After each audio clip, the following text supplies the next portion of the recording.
This is Dune Talk, a DuneNewsNet.com production. Join us now for the latest Dune news, reactions, and lively discussions. Hey everyone, we are back with a new Dune Talk. If this is the first time you're tuning in, know that this is the official show of DuneNewsNet.com. If it's Dune, you'll hear all about it here with us. News, reviews, and interviews. Whether it's updates on the filming of Dune Part 2 or casting news for the upcoming Dune the Sisterhood TV series, we've got it covered. Today, we're discussing the movie, of course, and there's been tons of TV news. It's actually been a moment since we last talked, and I'm really looking forward to hearing the others' reactions. This is Marcus, your editor at DuneNewsNet.com, and I'm here today with the full Dune Talk crew. Hey everybody, it's Garin. It's great to be back. I'm excited to have a good discussion today. And it was really great to be at the FanX comic convention in Salt Lake City a couple of weeks ago with the guys. And it was just great to meet a lot of fun fans and have great discussions. And the panels were just really enjoyable. So glad to be back. Yes, it's been too long of a layoff in some ways, but definitely some good excuses not to be around. Including that awesome trip to Salt Lake City that I got to see plenty of pictures from. It looked like it was a great experience. So I'm really glad that the fellas here got to go and have that. I'll be there next time, or we'll come up with something. But that's awesome. And I'm really glad some of the fans got to meet up and hang out there as well. And in the meantime, and since then, and probably before then as well, we've got some interesting news, especially related to the screen side of things, both film and television. So I'm excited to kind of break that down a little bit today. Yeah, definitely. Simon here. Really excited to meet all the fans that we got a chance. Johnny, I still have a little GIF, a parting GIF I have to mail to you next week. But it's been a minute since we recorded, so I'm excited to talk some Dune. I get to talk a little bit of Dune at work, but like the other day, I had to introduce myself to a new coworker. I was like, "Hi, I have pugs. I do a podcast about giant space worms, but that's about it." So yeah, let's talk some Dune. Yeah, so definitely, yeah. Before we get into today's topics, I definitely want to echo that shout out to all of us joining us today after last month's FanX. Yeah, really a pleasure meeting all of you at the panels and our booth. And yeah, looking forward to keeping you informed on everything Dune. So with all that said, let's go ahead and dive in. As usual, we're going to start today with some movie news. Dune movie news.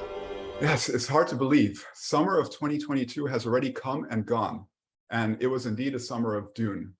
Following the first shoot back in early July, we saw that full-on production started in Budapest, Hungary, was later that month, and pretty much the full cast. They arrived at various times. Everyone was present at one point or another. Timothée Chalamet, Zendaya, Rebecca Ferguson, Austin Butler, Florence Pugh, and all the others. And this should really not be understated. Filming was taking place there at a massive scale.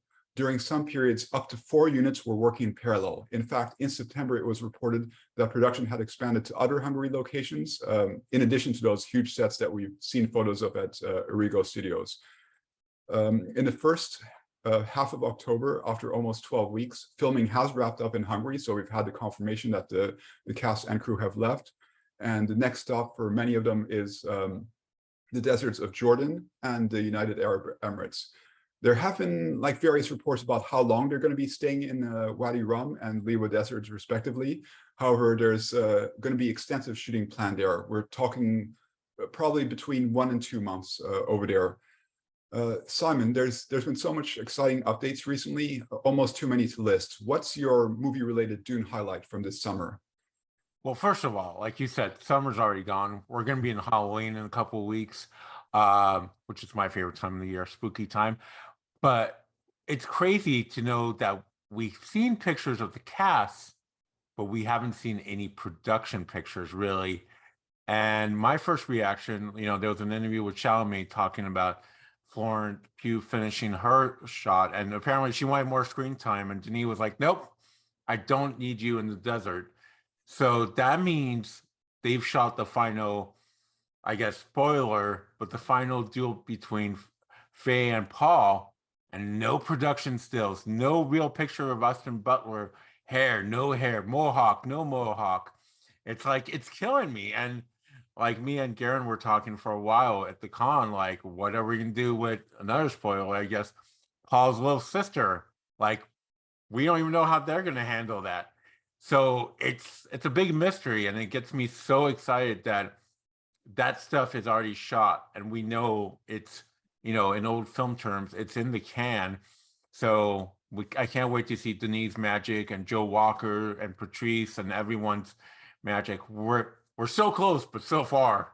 Yeah, I mean, it is strange that time does seem like it's flying by, and I know, as you mentioned, Halloween is like right around the corner, and based on some news that we'll talk about later in the show, we're coming up on the 1 year until Dune Part 2 actually is released. So that's not very far off. So I'm wondering, maybe I'm hopefully kind of counting on maybe they'll do something for the 1 year perhaps. But yeah, I mean, who knows when we're going to see anything really official outside of that one clapperboard picture we got when they really first started production. I'm not, I like that they are so secretive, because it just makes, like, I think it builds the anticipation so much.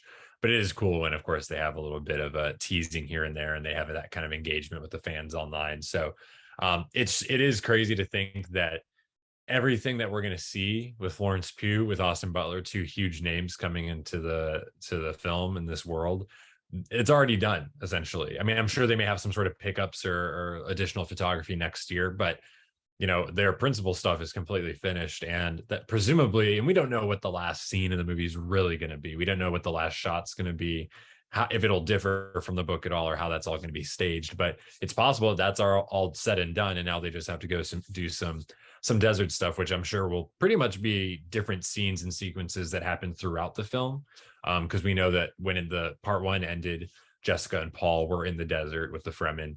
And there's plenty of sand where that came from. So I'm really looking forward to all that. And I think that when they're on set and they're in the studio, they don't really post anything or like share anything, because they know, like, okay, there's all this different stuff around that we're not supposed to show or talk about, so we're not going to do that.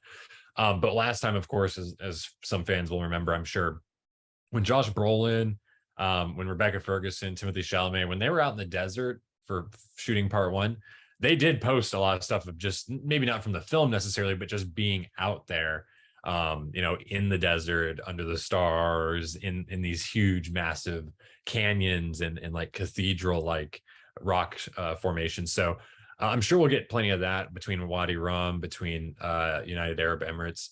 I'm excited to get just a little bit of a taste and just feel kind of that excitement that I'm sure like Zendaya and Chalamet and them will no doubt be feeling. And there's, as again, fans of the book know, there's some pretty epic, major, significant scenes that are going to happen, and I'm sure they're going to be shooting on location in the desert. So some of the best, at least for the production side of things, are still to come. And I'm sure Villeneuve is I'm sure he's probably a little bit nervous, but I'm sure he's just getting very excited as well about how he's going to finally realize and manifest these different visions and dreams that he's been having. Sorry, Garin, to interrupt. I know it's your turn, but I just realized something. Christopher Walken is probably done also. Yeah, I think it was mentioned he might have been spotted around Budapest, but I never saw any pictures of him, and there was nothing ever like posted officially, at least that I saw. So yeah, that's a good point. Yeah, I like everything you guys have said. I think the thought that comes to my mind is, we really don't know the script. We know the story, you guys, but we don't know the script. And so, if you look at part 1 and some of the creative decision making that was made there, which now I'm just totally on board with, it may not be quite in the sequence that we think.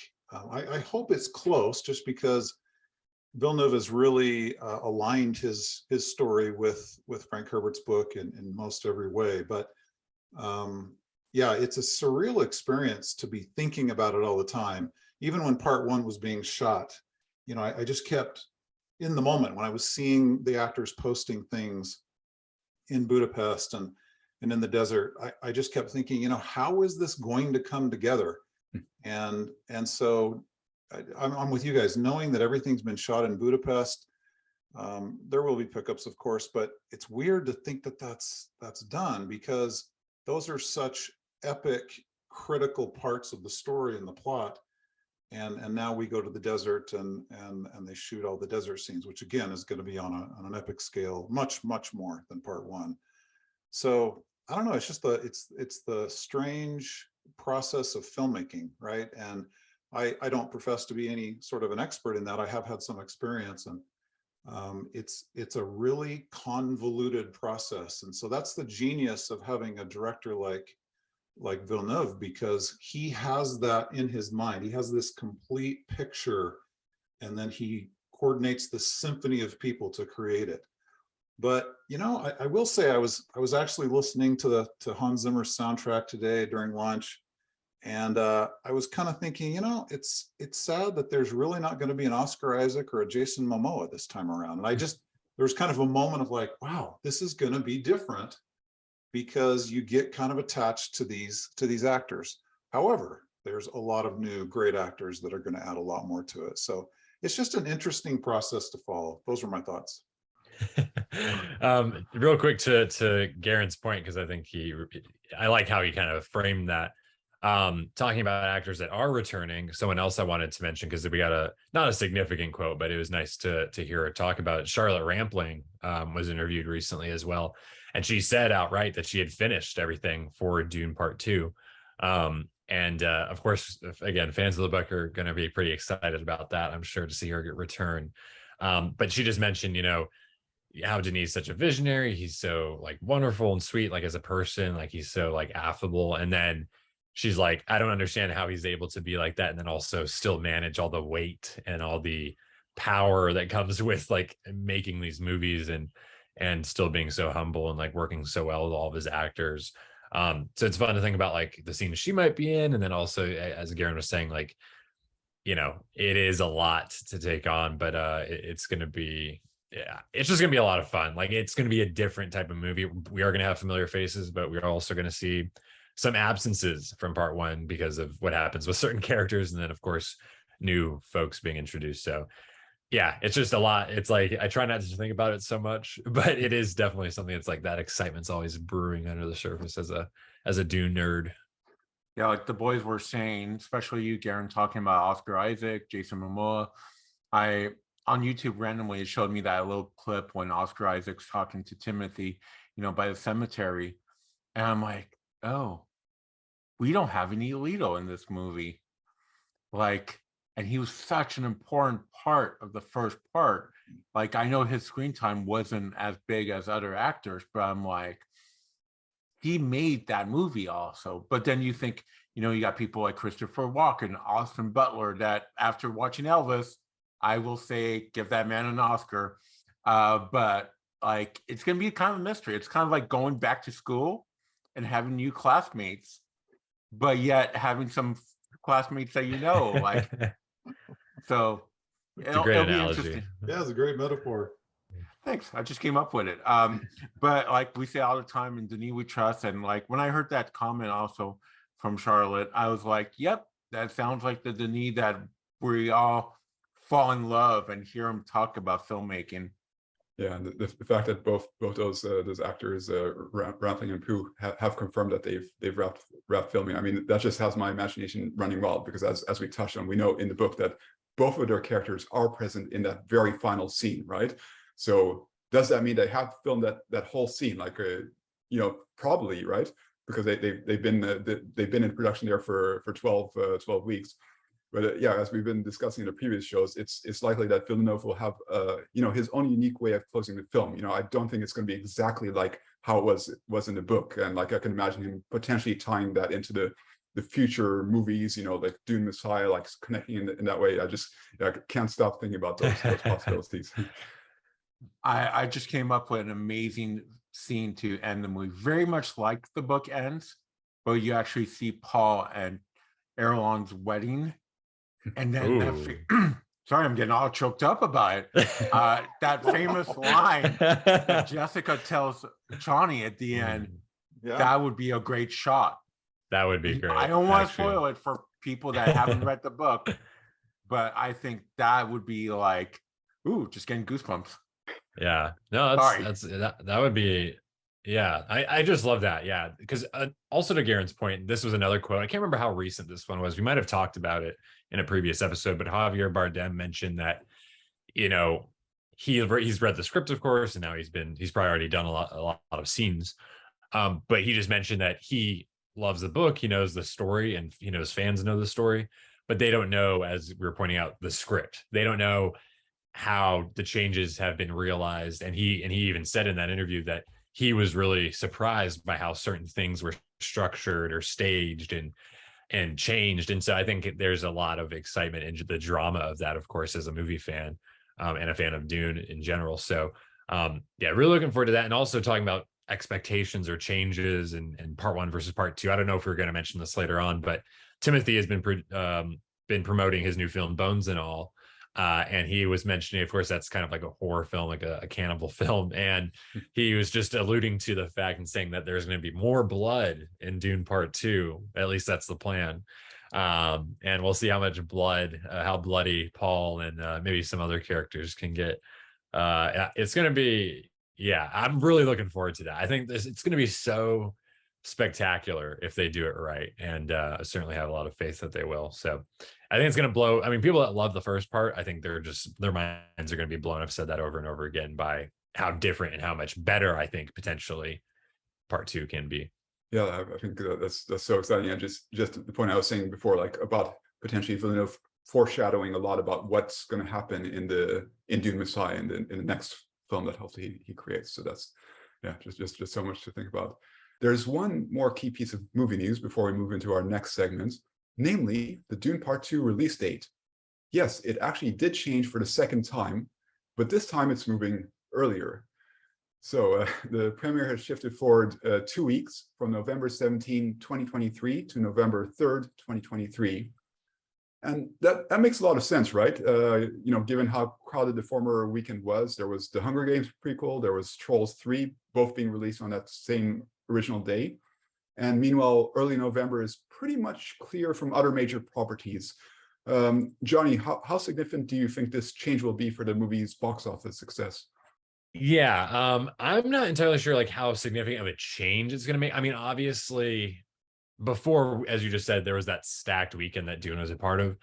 I was always working under the assumption that someone was going to move, and I thought either Dune or Hunger Games. So I just assumed that one of them's going to move. Whoever stays, they're going to have a good release date, and probably wherever the other one moves to is also going to have a decent release date because there was room around that area. And really, this was all precipitated by Blade, the Marvel Studios, the MCU film, being delayed almost a full year, basically, to 2024. It originally had that November 3rd date, and they've had production issues. They've had to delay things. So as soon as within the same day, Blade was delayed. And then we also had later that night, basically that evening, it was announced that Dune, Warner Brothers, was moving it up 2 weeks to that same date. So I think that's great that they were ready. They obviously had those wheels turning and were looking at what their options were. So I'm glad they were like thinking ahead in that regard. And I think, as you mentioned, it is very wide open. I tweeted about this, and I'll just kind of rephrase what I said. Prior to Dune on November 3rd, for the preceding 4 weeks, essentially, at least as of now, before other movies move in, perhaps, there's basically no big releases. Or at least big blockbuster releases. It's October, so of course there's some horror films. There's like a Saw movie coming out, those sorts of things, which will do well, no doubt. But there's not like a big 4-quadrant kind of IMAX movie. So that's good because it doesn't have something leading into it as competition. It'll dominate opening weekend. There's really nothing else. There's nothing dated on that weekend at the moment. So I imagine, the first movie opened to 40 million. We could be looking at closer to like 75, 80s, 90s, maybe.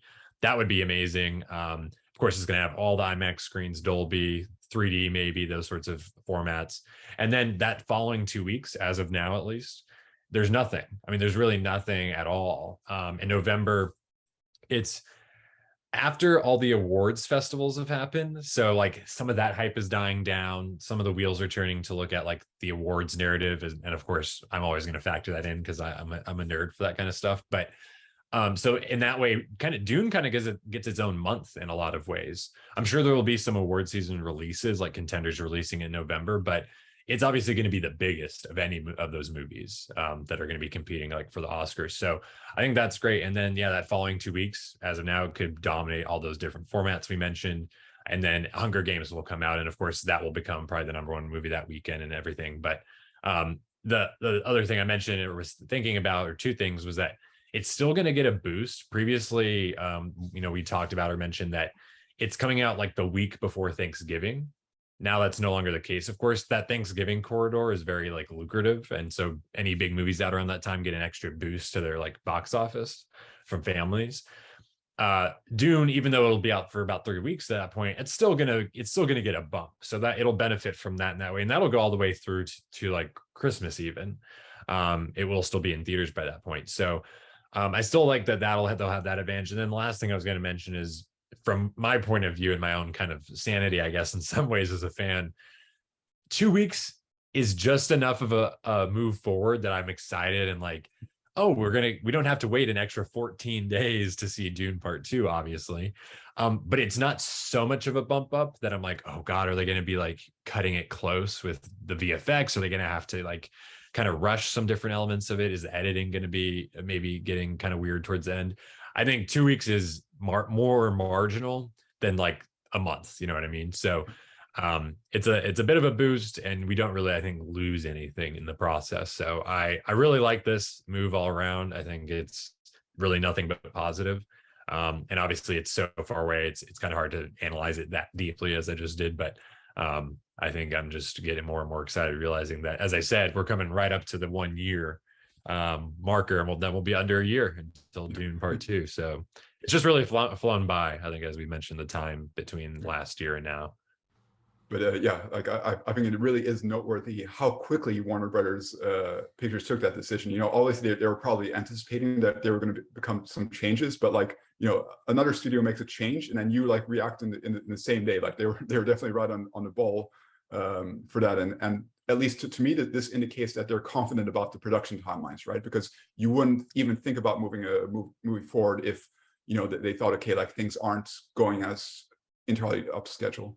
You know, as much as I want to see the new Blade movie and I love the Wesley Snipes movies, I'm okay. Give me Dune first. You know, like today, I was around the house just listening to that Iron Maiden song, and I was like, holy crap. In less, like a little bit more than a year, we're going to get part 2. Like in a year from now, we'll be in full part 2 mode. Like we'll probably be breaking down like a couple TV spots and all that. But I'm like, it's happening. Like the 2 weeks, like Johnny said, is not a big deal, but it's a big enough deal, which gets me excited. And if Warner Brothers said, hey, at least a year before, you know, they're even done with production, saying, we think it's good enough that we're going to move it forward. So in Denis, they really trust in the production. I think they're seeing dailies, they're seeing footage or something, being like, okay, we trust you guys, you know. And let's not forget how much Dune made, but that was in the hype of COVID, also with HBO Max. So I'm thinking this is going to be like Shai Hulud numbers. I think it's going to be like epic numbers when people, and the word of mouth since part 1 has come out just even under a year ago, more and more people are familiar with Dune, you know. Mm-hmm. They're calling the big one. Well, let me push back on this just for a second, because I was a little bit confused. Why would you move the movie back or up, however you choose to describe it, 2 weeks? Because it has its theatrical run for 45 days. So that puts you sort of, as you're approaching the lucrative holiday time period, don't you want to land on the holiday with theatrical play? That confused me. Why would you move it up and miss that? Because by the time Christmas and New Year's is here, it will be streaming by that point. Yeah, because I think Johnny will agree with me. There'll probably be some more kid-friendly movies. Like Disney will probably put out some kind of animation thing, maybe Avatar, I guess 3 at that point, because those movies will already get those numbers. So in a way, you're saving your audience and getting them first before they have so many choices. I mean, Garin makes a good point. Like I'm following the logic, obviously, that Garin is like putting out there. I think how I would explain that, or like the logic I would follow, it would be, yes, the holiday is a big boost, obviously, but that that's just one like weekend ultimately, or like week corridor where people are like visiting their families, they want to go out, kids are off of school, that sort of thing. And if kids are off of school, they might be going to see Hunger Games, or they might be going to see Trolls. I think to me, the holiday is great, and like I said, it'll still get a little bit of a boost, but I think having the wide open field that it has right now to like stretch its legs for 2 whole weeks.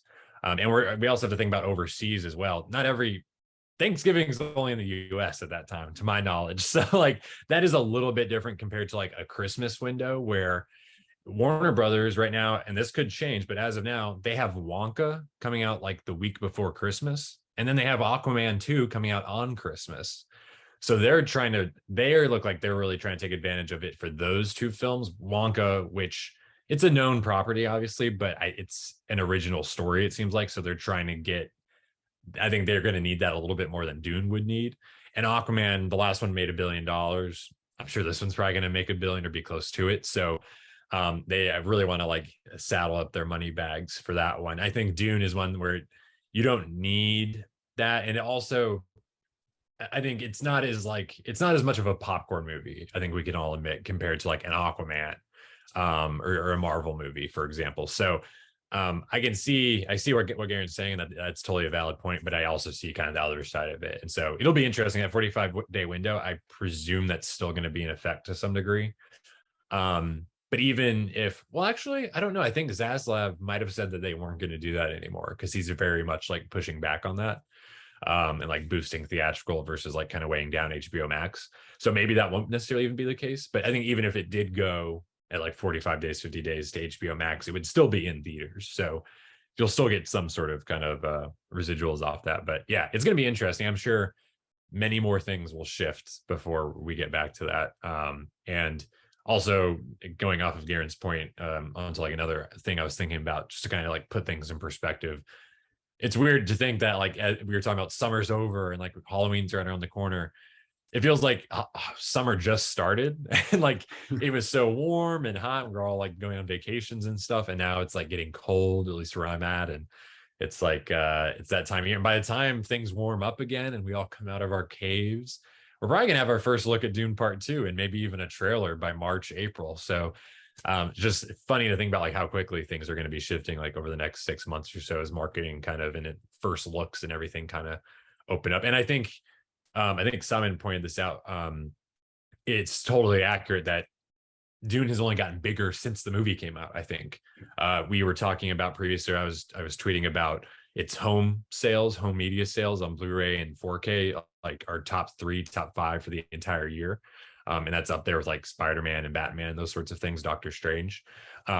So movies that were huge at the box office. And then, of course, like digital sales, rentals, HBO Max performance, those sorts of things. I think people are just becoming more and more aware. And then, of course, when you're adding those stars we were talking about, Florence Pugh, Austin Butler, Christopher Walken, I think, yeah, the potential is big, I think, for this movie to blow up much bigger than the first one. And I'm just really excited to see that, and just to have more fans to like go see the movie with and like talk about it with online or in person, like everything else. I think that's the best part for me. So, and hey, doesn't hurt if more people want to watch the show or go to the website, that helps too. You know, Marcus knows this because he was sitting right next to me, but on our flight to Utah, Dune was actually one of the movies that you could watch on the plane. I was like, okay. And then on the way home, it was Elvis. So I guess in a way, you lose Dune, but you get a little bit of Faye preview. Yeah, so definitely a lot of exciting news, and we have even more news to follow in our, I would say, our main segment for today. So let's actually jump to TV news.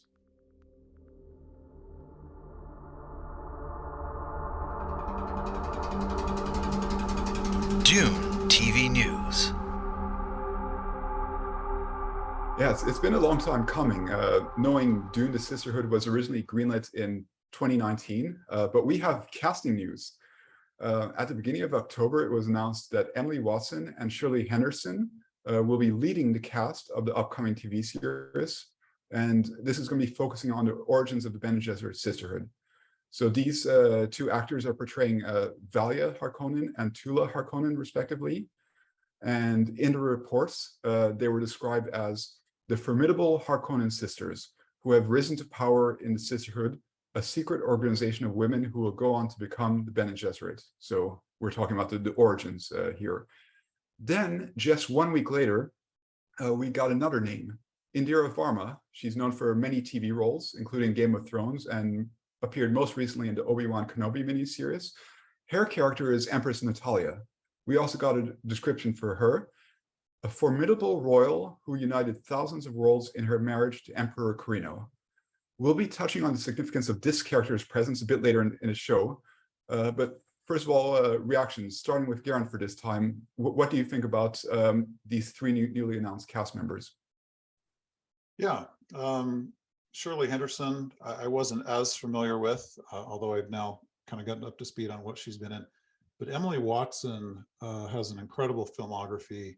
I like the caliber of actresses that they're pulling into this, because just, with the success of Rings of Power, I really want this to be that kind of a touchstone experience for fans, because the vast time scale of Dune is in the realm of Lord of the Rings.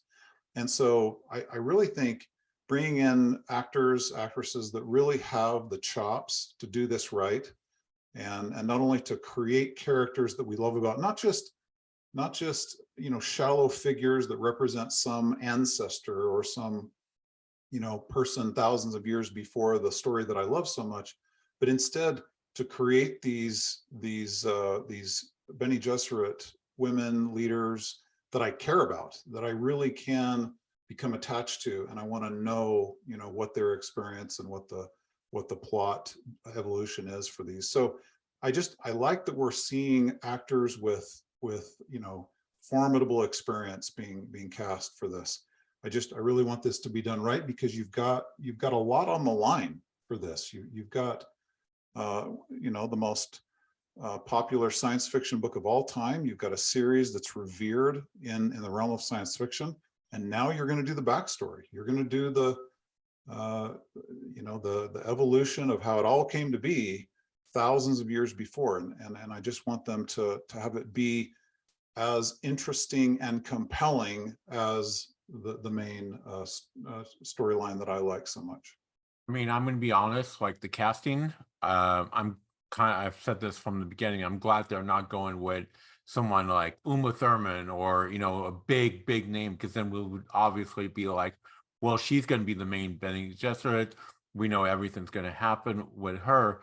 So the more I hear about this casting, and the only actresses that I'm familiar were the one that was in Harry Potter, and I'm forgetting her name right now, which is another Warner Brothers connection, like we were talking previously on the show, and the actress that was on Kenobi. Don't hate me, internet, but I'm not a Game of Thrones fan. I know I should watch the House of Dragons or Game of Dragons, whatever it's called. But I really love that, like what Garin was saying, this is the origin. This is level one. This is the ground, like, of the beginning of Dune. This is thousands of years before Paul, even Leto, before, the Baron. So we're going to get to see an origin story. And I love that it's not really based on the novel, what it sounds like, but it's going to be its own thing. So it's going to be kind of like a mystery every week or whenever it comes out, because as fans, we're not going to be very much like part two, which, I'm super excited about. But part two, we know that it's going to hit certain keys, like, okay, we're going to get this, we're going to get that. Same with Messiah, even if Denis changes around. With the Sisterhood, I think it's going to be a mystery every week, especially if you avoid like Reddit or anything like that. It'll be very much a new experience every week. And as student fans, we really don't get that opportunity anymore. Like there are books that are coming out right now. Like there's one about Paul, but we know it's about that year before he went to Arrakis. So we know there's certain key points, but this is a big question mark in my head. When I think about this, I think about the Mario question mark, like cube, and being like, what am I going to get? And yet I'm super excited about it. Yeah, I'm really looking forward to the show. I'm a little, not like skeptical, but I am like anxious just because I don't know how it's gonna compare to the movies, of course, which I love part one and I have all the faith in the world in part two, and Dune Messiah I think has huge potential. Especially because the book, I mean, the first two movies that we're getting are based off the original classic, revered, legendary novel. And then Dune Messiah is also written by Frank Herbert. That is a great piece of literature as well. And so I just don't know when we're dealing with new material, or even what a lot of fans would say is a prequel, quote unquote, material, Brian Herbert material, perhaps. They do get less excited about that. Now I don't know all the ins and outs of like what all that means, but I do have faith in HBO's ability to make really good TV shows. And I also have faith in, some of the names that have been attached to the show thus far. Johan Rensk, I believe. I don't want to mispronounce that. I'm sure I did. He's directing the first two episodes. He's an incredibly talented director and filmmaker. And also, I know that the writers' room has had some good talent in there as well. I'm sure it's been kind of shifting around, but I know that they have had some interesting reading material as well. I saw someone tweeting about that the other day, which gives me hope that they have some inspired decisions there. And then, going back to HBO, at the very least, the show should have great production, like value. Like it should look great. It should sound great. And now that we have, and this gets me more excited, now that we have actual names and faces that we can put to the show and that we know have talent and are, reliable performers, that it makes me feel a little bit more comfortable. Because not only do we know that at least we can't speak to the writing, the performances have a lot of potential and they can be strong and they can elevate writing a lot of times, right? And not only that, but if you have talented performers that read a script or they read scripts or they get a kind of a pitch or something and they decide, okay, yeah, I'm going to commit potentially years of my life to making this, that makes me feel more optimistic and like, okay, like maybe there's something here. And then of course, I think it's it's not too far out because there's other news we're going to talk about in a minute. I think that just kind of, we know that this is coming up around the corner, but it's a ways away still. We haven't seen anything from the show yet. So there's a lot of unknowns and a lot yet to find out. And so my feelings, I'm sure, are going to change, but it's mostly excitement because if it hits, it's going to be awesome. And I would love to have a Dune show to tune into every week for like 2.5 months or something, and have that discussion, have that dialogue. And potentially, I mean, look at how huge House of the Dragon is right now. Obviously, that's coming off of the heels of Game of Thrones, the biggest show of all time. And, HBO has The Last of Us coming out next year, which is going to be probably just as big of a hit or close to it. This could be HBO's like next big thing, like especially in like the more genre-based realm. I think if House of the Dragon's their fantasy show, Last of Us is like their zombie, like horror survival show, Dune could be their sci-fi, political, also like political leanings like Game of Thrones. So I think there's a lot of potential. It's just, can we realize that? And so I'm just really excited that this is all happening. More names are involved, more news is happening frequently. But I'm just crossing my fingers and hoping that it's going to be worthwhile. Yeah, and when it comes to news about the show, that's not all. It's not just the casting. We now have confirmation that Dune: The Sisterhood will start filming soon, and soon literally means next month, this November. First location is going to be Budapest, Hungary, where, as we talked about earlier, that's where Dune Part 2, the movie, has just wrapped up its production. And the TV show is also expected to head to Ireland. And we first discussed those rumors many months ago before the summer, and those have since been confirmed by Production Weekly. We don't have any dates for Ireland, so that will probably be communicated later. But let's just take a step back for a moment. How amazing is it to realize that there's both a Dune movie and a Dune TV show that's filming at the same time? Different parts of the world, but basically, happening concurrently. I mean, that's a dream come true for me, definitely. So I want to hear from all of you.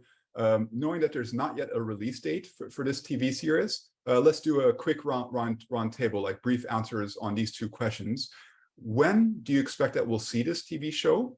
That's the first question. And two, are you personally more excited about Dune Part 2 or Dune the Sisterhood? Let's throw it to Simon first. March 2024, and Dune Part 2. Why March? Because like we were saying, Dune Part 2 comes out in November, gives it time for the theatrical release, the streaming. I bet you it comes out like the week before or like very close to the home release if Warner Brothers has any marketing brains, and I'm sure they do. Yeah, I can't argue with that release date. That's well thought out and very strategic. So let's say they run into some production issues, so it's later in the fall. I don't know. Am I more excited about the Sisterhood than Dune Part 2? Clearly I'm not, but I am really excited about the Sisterhood because, like Johnny was saying, suspend your disbelief for a minute and imagine a world that the Sisterhood really becomes the next big pillar series like Game of Thrones. And on top of that, you've got the movies and we're going to continue on and get Messiah. I'm just banking on it. I just think that world would be fantastic. Yeah, I mean, it is amazing to think about, and just so quickly. I mean, a year and change ago, people are like, Dune, what's that? You know, like it's gotten such a strong foothold, I feel like, in pop culture. So yes, and I would say, yeah, I think Simon's pretty much bang on there. I think it makes a lot of sense because they still, production issues could happen, but they're just filming next month in November. I would imagine that's going to run through until early 2023, of course. And then you have to account for the movie. How is that going to fit in? We know it's coming out next November, but that run and then the home release, that's going to go through into early 2024. So I think it makes sense to give the show time to do everything they need to do in post-production, effects especially, and editing and all those sorts of things, pickups, give them like a full year almost or more of time to get that ready. And then give the movie its time to shine. Awards season, Oscars are probably going to be in like March or something. Next month or a couple weeks later in April, maybe they have Dune the Sisterhood arriving on HBO and they can promote that like while the movie is getting awards and stuff. I mean, that's pretty brilliant if they can kind of follow that track. So I think that it makes sense though with at least the production time frame of the Sisterhood for it to be early to maybe the first third of 2024 potentially. You know, something I was just thinking about, let's say we have, I don't know, 5 solid seasons of the Sisterhood. I hate quoting Zendaya, but this is only the beginning. What if we get a Mentat shop? You know, we get different houses. Like, this could really expand the Dune universe even more. So when Messiah comes out, people will be familiar with, you know, as I like to say, Frank Herbert, certain words like Mentat and, you know, all that. Because right now, if you tell someone, hey, there's a Mentat, they'll be like, huh, what? But if Sisterhood does so well, we can get like different shows spinning off of those characters. And, you know, as I'm wearing a Captain America, Winter Soldier and the Falcon shirt, it is very much what Marvel does.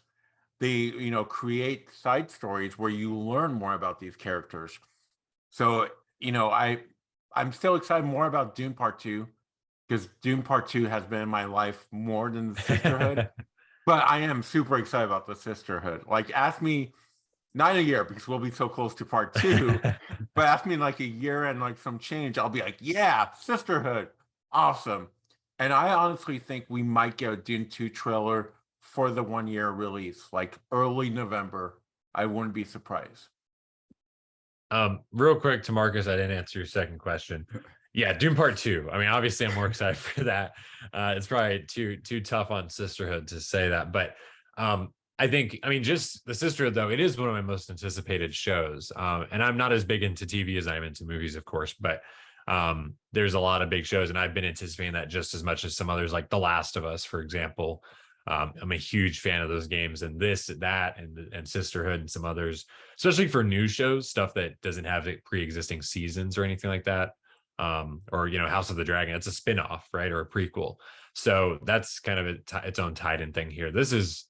It's a first ever Dune show, and it's not something that's based on Frank Herbert's books. So yeah, I'm very, very excited. And I think that Again, the potential is very high.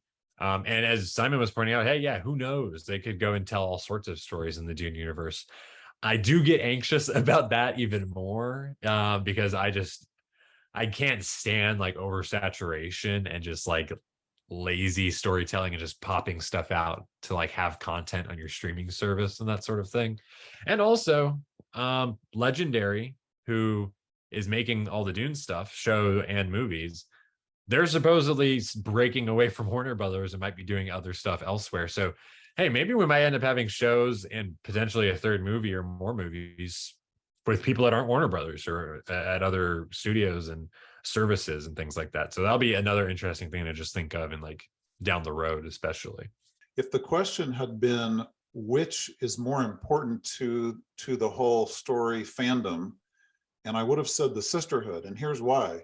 Because if the Sisterhood, let's just imagine again, is extremely popular, that momentum, I believe, means we might get Children of Dune, we might get God Emperor, we might get these other movies, because it will again expand the fandom, it will expand the fan base, the expectation, and that's what the studios look at. They look at, you know, who's gonna go pay to see these movies. And you know, it's not just the four of us, but if that pool of people expands, and I think Sisterhood has the potential to do that. Part 2 will even be more successful than part 1. But I think if you can leverage the Sisterhood, this could be a long run for Dune fans. I was just going to say, if we get to God Emperor, I kind of want to put GoPros on people's like chairs without spoiling stuff, or even Children of Dune, like the very end of Children of Dune, what happens in that book, and just the non-Dune fan or non-sci-fi fan, just like, you know, the little family that's like, oh, cool, we grew up watching Dune, we'll go see, you know, Children of Dune, cool. Oh, yeah. Didn't expect that. To Garin's point, I think he makes a really valid remark there, and that is, you know, we're just throwing spitballs all over the place here, but just thinking out there. What if Sisterhood is such a success for HBO? It's such a hit, and Villeneuve years, you know, that say the Sisterhood comes out in 2024, we might not get a Dune Messiah movie until 2027, 2028. I mean, who knows? It's probably a ways away. But imagine he comes out and he makes that, and then, you know, what if after that, we're talking years down the road, they decide, well, maybe we're not going to do a Children of Dune movie, but the Sisterhood was such a hit. Let's do a Children of Dune show, a limited series, or let's do like an anthology almost, where we do a Children of Dune for 10 episodes, a God Emperor of Dune for 10 episodes. And you make that like a prestige event series for HBO, HBO Max, or whomever has rights at that time. I think that is also another window into getting an expanded in-depth down the line of Frank Herbert's work and his stories, but also still having that accessibility and that expanded kind of window for storytelling on a series rather than in the movies, which maybe Children of Dune and God Emperor of Dune aren't the most marketable as movies, or maybe wouldn't have the most box office success potentially as compared to the first couple of books. But I think there's still a worthwhile storytelling, and I think that potentially a series could be even more suitable. Yeah, interesting answers, and I love those last points, Johnny. So let me close that roundtable. So I think we're pretty much all aligned on the first answer. So I pretty much expect, you know, that this is going to come out like Q1, Q2 2024. I think it really doesn't make sense to do anything really before Dune Part 2 comes out. You don't want to detract for that or confuse audiences potentially, you know, because they're set in very different time periods. But yeah, like after that, like, you know, go full ahead and saying, you know, like you watched the movie and then now the TV series is coming out. So yeah, that makes sense. Regarding what I'm more excited for, I'm honestly torn on the answer to this, and like it may surprise you, like so Dune Part 1 is easily my #1 cinematic experience, even if I look back over the past decade. Looking at the wider picture though, and I think Garin, you made a great point about this, looking at the impact of like series that like Game of Thrones have had on pulp culture, and like how, you know, it's like an event. People are talking about it like every week in the office, and you know, you feel like you're part of something that's going on for like several months, and being part of that that discussion, that community feeling. So I'm actually more excited about the prospects of a Dune TV series. Like obviously, like there's still some things that I'm concerned about, but yeah, like at this point, I'm really more excited about the TV series. Not to say that I'm not excited about Dune Part 2, not at all, but yeah, like just putting that in that perspective. And that ties into our last topic for today. So we've had earlier confirmation that Dune: The Sisterhood is going to be based off of the novel Sisterhood of Dune. So that's written by Brian Herbert and Kevin J. Anderson. As we talked about before, these are the expanded universe, the prequel novels, however you want to call it. That book was first published in 2012, sorry, and it's the first in the Schools of Dune trilogy. So that's set 10,000 years before the events of Frank Herbert's original Dune novel, like before the movies. And when we discussed the casting choices, Indira Varma's role stood out. So Empress Natalia is not mentioned in any of those books. So we're talking about an entirely original character here. Likewise, Shirley Henderson's character, Tula Harkonnen, she barely appears in that first book. Like she's mentioned a couple of times about as being a younger sister, and that's it. But now we're seeing in these press releases that she's going to play one of the leads.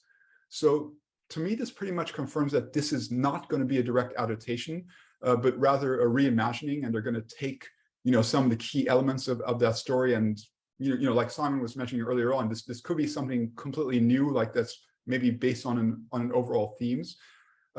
Garin, what are your thoughts that this TV series potentially diverges from the source material? Yeah, Marcus, I'm kind of torn on this. Probably just because I start to become anxiety ridden when I think they could stray really far from the themes and the original creation and ideas of Frank Herbert and then what his son Brian has carried on with. So, but one of you, I can't remember who it was earlier today, made a really great point that it does also make, I think it was you, Simon, it is really exciting though, to be able for them to have the freedom to explore and to extend the story in whatever direction they want. I think as long as it's very well managed and it's within the boundaries of the Dune universe, I think it could be really exciting and well done. And there really would be a lot of excitement and mystery every week. What's going to happen now? Where are they going now? And but I do get a little anxious. Again, I'm gonna mention Rings of Power again, because I was really nervous. I thought this could be a disaster, or this could actually be really well done. And to me, it was very well done because it used the same parameters that J.R.R. Tolkien created. And even though there was a lot of additional ideas and a lot of things that were added, I just, it's kind of a two-headed monster for me. It's like it could be really well done, but it also gives them the ability to stray too far. I'm gonna go with Garin on the same way. Like, I don't want a shot-for-shot remake of a book. That's what makes Denis Villeneuve's Dune so amazing. Like I said earlier today, I was watching that scene with Paul and Leto in the graveyard, and that scene's not in the book, but yet it does that little turn where you're like, oh, they know I wanted that, but now I've seen that, I want it. But also it can turn the other way and make a bad U-turn and get really bad. I'll be honest, I have never read Sisterhood of Dune. I'm gonna probably download the audiobook, like maybe once we start production on it, and just compare it. But I'm just on for the ride. But you're right, it could become, and I don't want to use the word campy and make it super hoaxy, but I'm believing in, I want to say Warner Brothers right now because that's who has the licensing, or Legendary or whoever. But I'm sure Denis is also overviewing everything. If you're familiar with the million Star Wars properties, it used to be George, now it's Dave Filoni. And I think Denis is becoming the Dave Filoni of the Dune world, where he's going to oversee stuff and be like, that doesn't work. What if we try this? So it's a big mystery right now, and I'm hoping for the best. And I'm hoping, like you said, Marcus, it's also going to open so many possibilities. I'm not caught up on Ring of Power, but I know some people had some nitpicks about it, but overall it sounds like people are loving it. But you don't want the same shot for shot as a book. Like, as much as I love the X-Men, I would love a Dark Phoenix movie that's actually decent. But I don't want John Byrne, panel by panel. I want something a little bit different that gets me intrigued as a fan, being like, oh, didn't expect that. So it's a big mystery right now. One quick thing I'll say, this will be like my last comment on the Sisterhood for today, but it's something to think about that gives me a little bit of more comfort, I would say, in confidence. We know that Warner Brothers just went through a big sale and like kind of restructuring and maybe like what you call like a slaughter in a lot of ways creatively, especially through the streaming platform and HBO Max in general, which is actually going to be folded into something else next year, it seems like. Dune Sister, I mean, there are shows that just are not happening anymore at HBO Max, and they are like, or they might still be happening, but they're like, we're not doing that here at HBO Max. You have to go and shop it somewhere else, take this somewhere else. We don't want anything to do with this. The fact that they have stuck with the Sisterhood, which has not rolled a single, millimeter of film yet. I'm sure they're shooting digital, but you know what I mean? I think that does make me feel a little bit better that they probably took a look at it. They probably looked at what's the progress in the writers' room. They probably talked to, the showrunners, got an idea. Their relationship with Legendary, sure, I'm something they're considering. And they said, okay, this makes sense for us to keep this. This actually, we're confident in this. We think that there is something here. And they can grow it, and they can have a lot of potential, and hopefully they will realize some of that. But I think the fact that it's staying at HBO does make me feel a lot better, because and just HBO in general, I mean, they are the elite in television.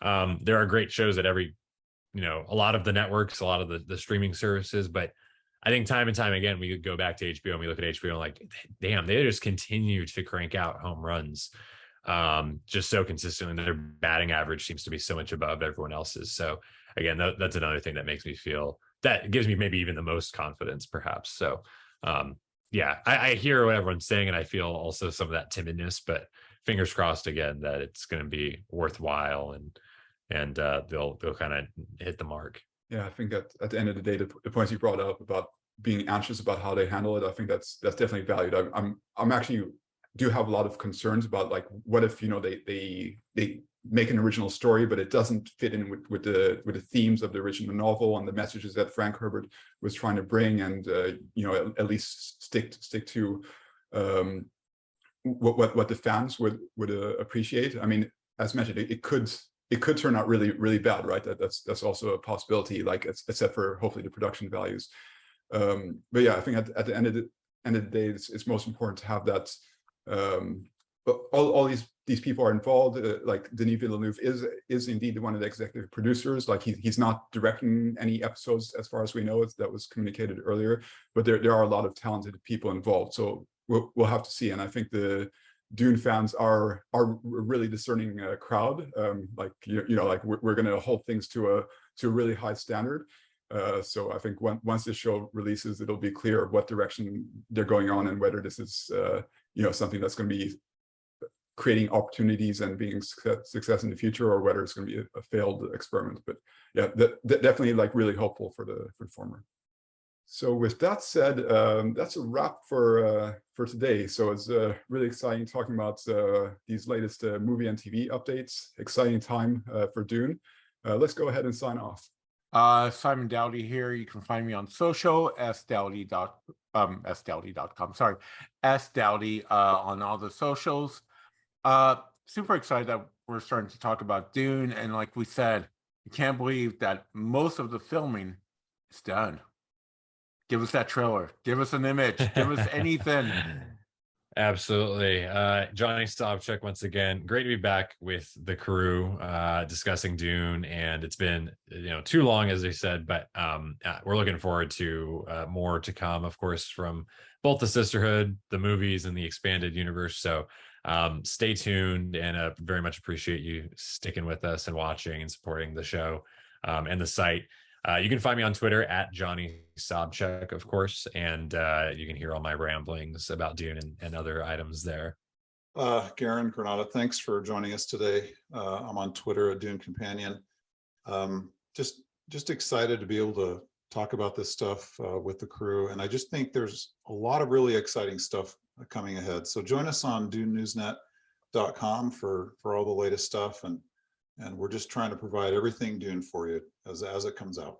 Yeah, this is Marcus Gabriel. You can find me writing on DuneNewsNet.com or at DuneNewsNet on Twitter and Instagram. And yeah, we're going to be continuing covering all the TV news, the movie news. There's going to be more gaming news, probably more books and comics coming up, a lot of stuff. And we also have a couple of special guests coming up on the next show. So look forward to that as well.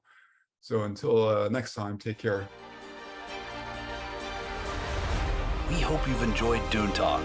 Remember to like, subscribe, and turn on notifications so you know when the next episode drops. Stay tuned to DuneNewsNet.com and add us to your social feeds. Be the first to hear breaking news and reviews.